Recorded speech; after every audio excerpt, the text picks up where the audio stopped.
1895년 3월 20일부터 4월 17일까지 일본 야마구치현 시모노세키시에서 일본의 이토 히로부미와 청국의 이용장이 청일전쟁의 강화를 위해 체결한 청일강화조약 이른바 시모노세키 조약이다.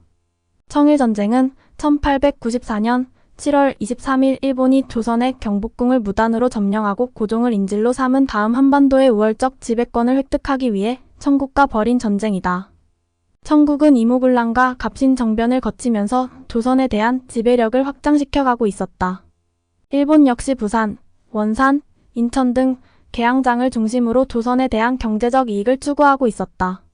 그런데 조선에 대한 청국의 이익 확대와 영국의 거문도 점령 사건, 러시아의 시베리아 횡단철도 착공 등은 일본에게 상당한 위기의식을 불러오기에 충분하였다.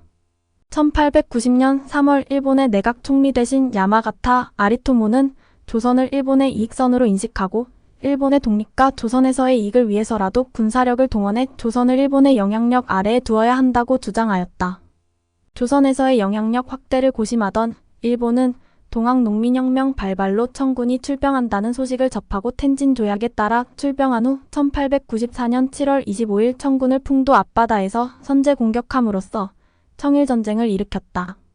일본군은 파죽지세로 청군을 몰아붙여 전장은 한반도에서 요동반도로 확대되고 수도 베이징을 위협할 수 있는 바레만과 지게해협이 장악당하자 청국의 이용장은 정음환을 정권 대신으로 내세워 휴전을 요청하였다. 요동반도를 장악당한 청국은 이용장을 정권 대신으로 교체하고 시모노세키로 파견하였다. 청국의 휴전 요청에 협상을 유리하게 가져가고자 한 일본은 회담에 적극적이지 않았다. 그러나 3월 24일 이용장이 회담을 마치고 숙소로 돌아가는 길에 일본인에게 피습당하는 사건이 발생하자 열강의 비난과 간섭을 우려한 일본은 3월 30일부터 강화협상을 진행하였다. 청일 강화조약의 제1조에 일본은 조선의 완전 무결한 독립자주국임을 천명함으로써 조일수호조규 제1관과 같은 의도에서 조선에 대한 청국의 간섭을 완전히 배제하고자 하였다. 제2조 3조사조는 청일 양국의 협상에서 가장 중요한 문제인 영토 할양과 군비 배상금에 대한 규정이다.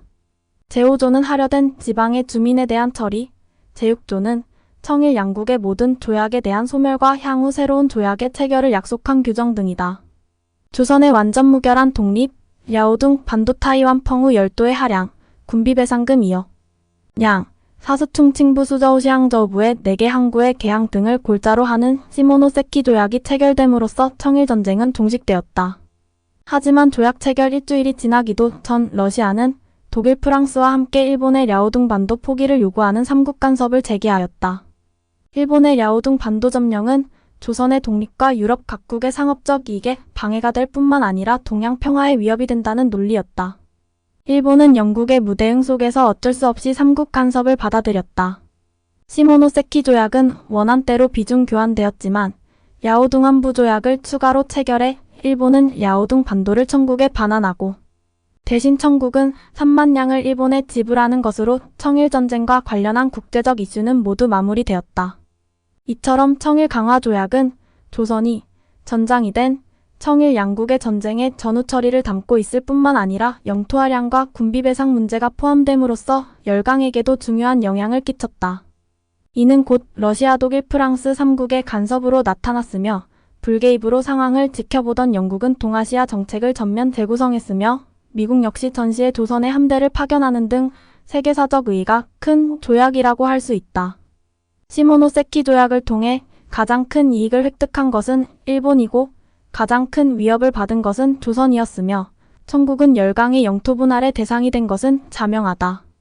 일본은 조약 1조에서처럼 조선의 완전 무결한 자주독립국임을 청국에게서 확약받음으로써 조선을 일본의 독자적 영향력 아래 두면서 식민지의 막이 올랐음을 의미하는 것이었다.